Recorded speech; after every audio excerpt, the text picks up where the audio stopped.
रहा था और मेरे गांव नाथरोग में बूथ संख्या 10 जो मेरा स्वयं का बूथ है और सवेरे 7 बजे जब पोलिंग शुरू हुई तो एक जवान मुख्य द्वार पर हमारी महिलाओं से आईडी कार्ड पूछ रहा था और आईडी कार्ड का मिलान उनके घूंघट ऊपर करके कर रहा था। तो महिलाओं ने ऐतराज जताया, विरोध जताया कि इस प्रकार से आप हमारे घूंघट ऊपर नहीं कर सकते, ये हमारा मूल आधार कार्ड है। तो उन्होंने कहा आधार कार्ड आपका मिलान होता नहीं है। तो उन्होंने कहा ये हमारा पुराना आधार कार्ड है और ये हमारा कार्ड है। तो आधार कार्ड आईडी कार्ड के बहाना बना करके कई 50-60 महिलाओं को उन्होंने मताधिकार से वंचित किया और कई और ही मतदाताओं को वंचित किया, जिसकी शिकायत मुझे मेरे मतदाताओं ने करी। और जब वो बार बार बदतमीजी कर रहे थे तो वहाँ के मतदाताओं ने मतदान का बहिष्कार कर दिया और बहिष्कार करके सब लोग बाहर बैठ गए। इसकी सूचना मुझे मिली और मुझे भी वोट देने के लिए वहाँ जाना था। तो करीब 11 बजे मैं पहुँचा और आप देखेंगे कि 7 बजे से 11 बजे तक 4 घंटे में केवल 10% मतदान होने दिया। तो उन्होंने मतदान तक नहीं होने दिया।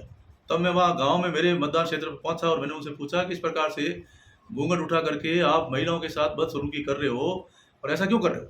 तो उन्होंने पूछा कि आप पूछने वाले कौन होते हो। मैंने कहा मैं पहली बात तो मैं यहाँ का विधायक भी हूँ, मेरा मतदान क्षेत्र है, तो आप अंदर नहीं आ सकते। मैंने कहा भाई मुझे वोट देना है।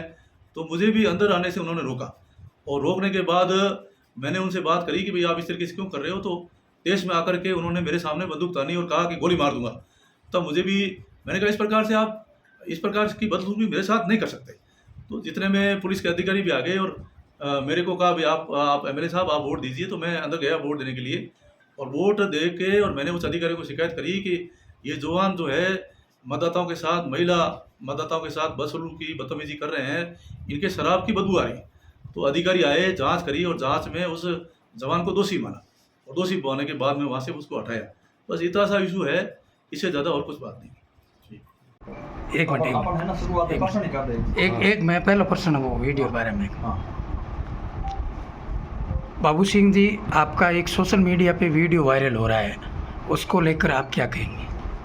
कल मतदान हो रहा था और मेरे गांव नाथरोग में बूथ संख्या 10 जो मेरा स्वयं का बूथ है जी, और सवेरे 7 बजे जब पोलिंग शुरू हुई तो एक जवान मुख्य द्वार पर हमारी महिलाओं से आईडी कार्ड पूछ रहा था और आईडी कार्ड का मिलान उनके घूंघट ऊपर करके कर रहा था।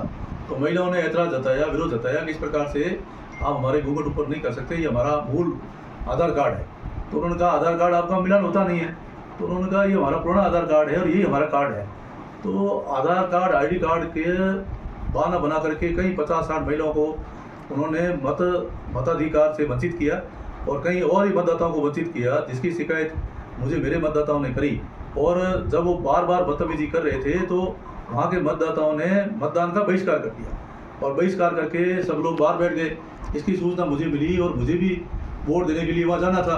तो करीब 11 बजे मैं पहुँचा और आप देखेंगे कि 7 बजे से 11 बजे तक 4 घंटे में केवल 10% मतदान होने दिया। तो उन्होंने मतदान तक नहीं होने दिया। तब मैं वहाँ गांव में मेरे मतदान क्षेत्र पर पहुँचा और मैंने उनसे पूछा कि इस प्रकार से घूंघट उठा करके आप महिलाओं के साथ बदसलूकी कर रहे हो और ऐसा क्यों कर रहे हो। तो उन्होंने पूछा कि आप पूछने वाले कौन होते हो। मैंने कहा मैं पहली बात तो मैं यहाँ का विधायक भी हूँ, मेरा मतदान क्षेत्र है, तो आप अंदर नहीं आ सकते। मैंने कहा भाई मुझे वोट देना है। तो मुझे भी अंदर आने से उन्होंने रोका और रोकने के बाद मैंने उनसे बात करी कि भाई आप इस तरीके से क्यों कर रहे हो। तो देश में आकर के उन्होंने मेरे सामने बंदूक तानी और कहा कि गोली मार दूंगा। तब मुझे भी मैंने कहा इस प्रकार से आप इस प्रकार की बदसलूकी मेरे साथ नहीं कर सकते। तो जितने में पुलिस के अधिकारी भी आ गए और मेरे को कहा भाई आप एमएलए साहब आप वोट दीजिए। तो मैं अंदर गया वोट देने के लिए और वोट दे के और मैंने उस अधिकारी को शिकायत करी कि ये जवान जो है मतदाताओं के साथ महिला मतदाताओं के साथ बदसलूकी बदतमीजी कर रहे हैं, इनके शराब की बदबू आ रही है। तो अधिकारी आए, जांच करी और जांच में उस जवान को दोषी माना और दोषी पाने के बाद में वहाँ से उसको हटाया। बस इतना सा इशू है, इससे ज़्यादा और कुछ बात नहीं। ठीक।